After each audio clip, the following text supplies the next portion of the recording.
Frankie is very sensitive about his mom.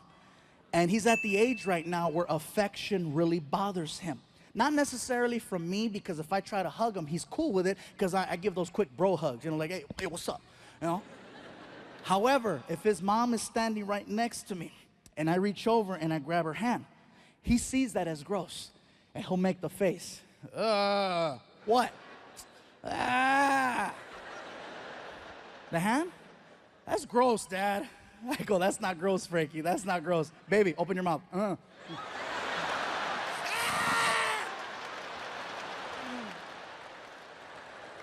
That's his weak spot, and I go for it every single time. One day I was ironing one of my shirts that I was gonna put on, right? I'm ironing the shirt and I'm talking to him about his grades. As I'm talking to him about his grades, there's a car driving in front of the house, and the stereo was really loud, and you could feel the bass. So I started dancing. Oh yeah. Frankie starts laughing, right? And it felt good. I was making my son laugh. But then he starts pointing. He starts pointing. Why are you pointing? Because you're fat. Your fat's going everywhere. Your fat's going everywhere. I go, really? My fat's going everywhere? Well, guess what? This fat makes your mom horny.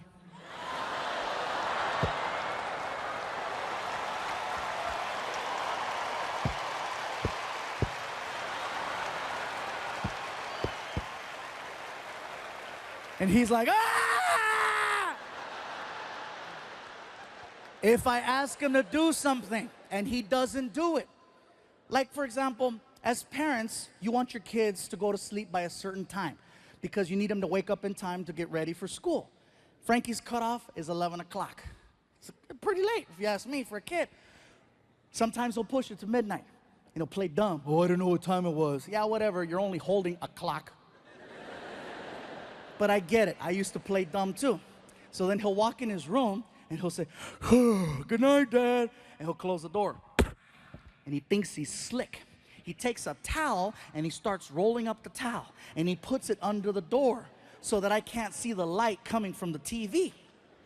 Sounds pretty genius, right? But hello, cover the rest of the stupid door. He freaking turns on his big ass TV and it looks like immigration's breaking into his bedroom. And so what happens is he'll stay up until 2, 3, 4 o'clock in the morning, and he's supposed to wake up at 6. His alarm goes off, and he sleeps through the alarm. And it's a real alarm. It's not a radio. It's freaking whole house awake. Him, and it's right here. So I gotta get out of bed, and I go over to his room, and I open the door, and I kick the stupid towel out of the way, and then I walk over, you know.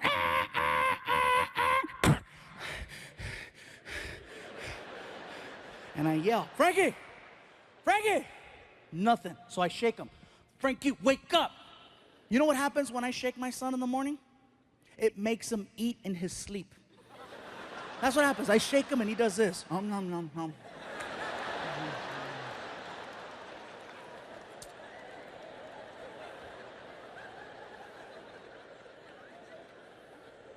So you know what I do? I get on top of the bed and I slowly lay on top of him. And I apply my full weight, bro, all of it, slowly, and you could hear him. Oh God, oh God, you're too big, you're too big. And then I whisper in his ear, that's what your mom said. So let me give you a heads up as to what has happened since the last time I did a special. My son Frankie is now 19 years old. 19 years old, high school graduate. He has all his shots, ladies. People tell me all the time, you know, why do you talk about your son so much? Because he won't leave. Does he like it when you talk about him? I said, no, he hates it. Well, why do you do it? Because he won't leave. I'll tell you what he likes to do right now. He likes to sit around the house and watch videos of other kids playing video games. See, some of you are clapping. I didn't know that was an actual thing. I asked them, what are you doing? I'm watching other kids playing video games. I said, that's really? Why? Well, they're professionals. I'm like, why would you watch something that you could be doing? Because they're professionals. That's dumb. Really, Dad? Every Sunday I see you watching football. How come you don't play? I didn't even argue, I just cut off the internet. My son's problem right now is that he has, according to him, too many options. Okay, that's his problem. I'm like, poor guy. I have so many options, Dad, I don't know what to do. Write them down, put them on a wheel. Freaking. Today, plumber. Something. The problem is we go places, people find out he is my son, and then they offer him opportunities. He doesn't understand that that's not how the real world works. I know about struggling and clawing and fighting for the opportunity to do something. He doesn't get it yet. And that's my fault.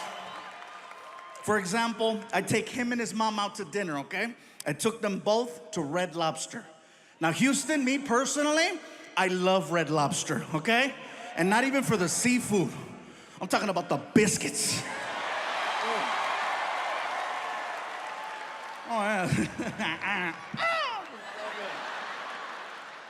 So we're sitting there and we're having a conversation with our son about life, opportunity, what does he want to do with himself? And as we're talking to him, the manager from Red Lobster walks over to our table.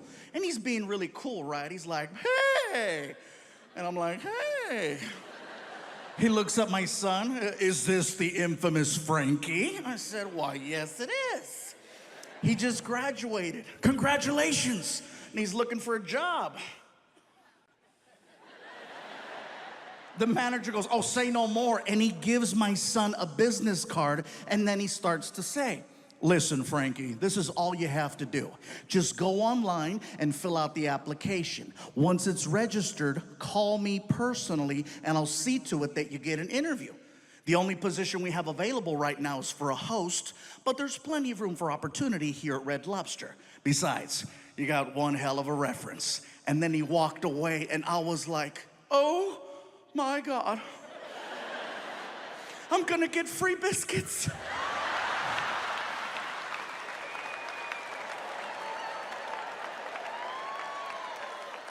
My son looks at me and says, I don't want to work at Red Lobster. I said, Frankie, no one is making you work anywhere. This is just another opportunity that you're wasting. Okay, no Red Lobster. What's your plan? Oh, I don't know. I got frustrated. So I raised my voice. Well, you better start thinking. His mom didn't like that. Don't talk to him like that. I said, look, biscuit blocker.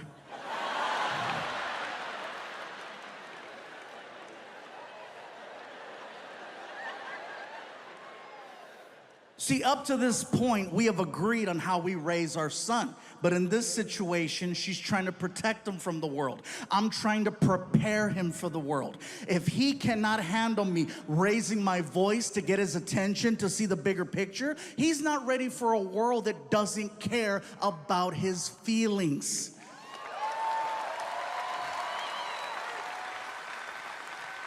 So I say, you know what? I gotta have a one-on-one with him. I gotta have a one-on-one without... So I take him out to the movies. We get in the car, we take off. Little 20-minute drive, okay? As we're driving, I figure I'll have a little one-on-one with him. Maybe this way it doesn't feel like a talk. I thought he understood what I was trying to say. It's late, we're leaving the movies, we're pulling out of the parking structure, and out of the corner of my eye, I see a cop car. And I made a sound, I was like, ugh. And Frankie goes, what is it, Dad? I said, there's a cop at the light. What are you worried about? He's gonna stop us. How do you know? Watch. I made that left turn. Frankie's losing it. It's happening! I said, relax. I pull over. Cop pulls up from behind. Immediately. Driver, windows down.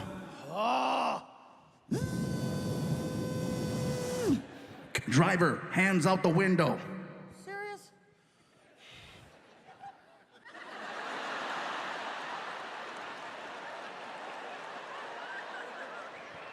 Both of them. I can't, I'm fat!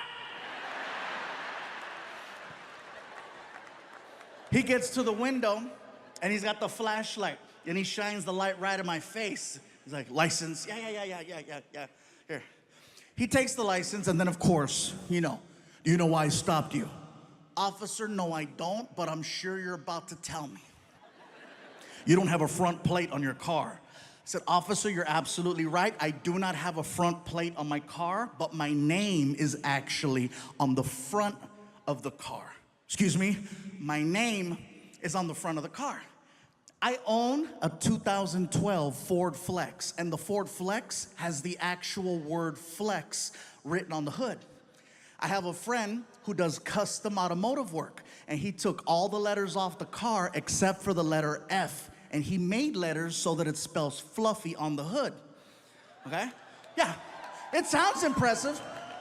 You can do it too for like $23. It's not that bad. They're like refrigerator magnets. You can even move them. Like one day a letter flew off and it said foofy. Look at me, que pendejo. I know, stupid, right? So the officer walks around to the front of the car and he takes his flashlight and he shines the light right on the hood. And he does this, he goes, I knew it! And my son goes, what does that mean? I said, that means we get to go. Oh, Houston, for the first time in a long time, my son was actually impressed by something that I did. You gotta figure, this is not impressive to my son because he grew up in this environment, okay? You saw that, right? I saw like a... That's like the third one I've seen. It's like stuff keeps... People upstairs from Tombow. Keep talking.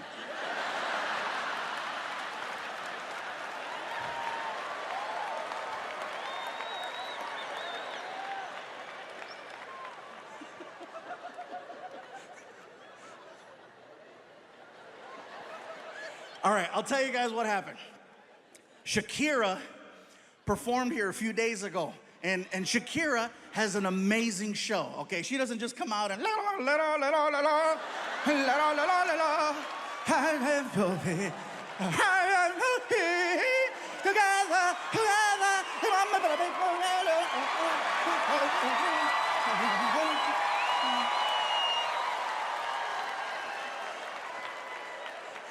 I think I just hurt myself.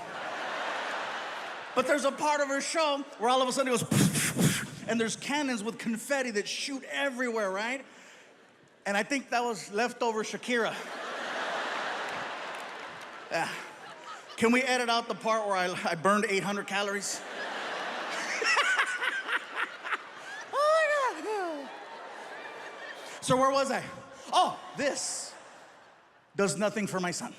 And the reason why I say that is because he grew up in this environment. He's been to 1,000 shows. He's seen me on TV a million times. It's not a big deal.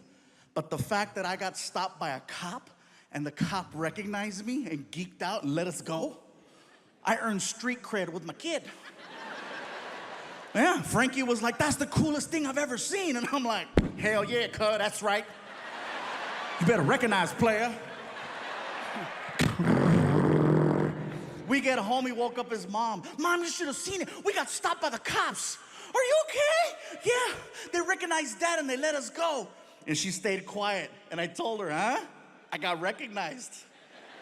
And she said, ah.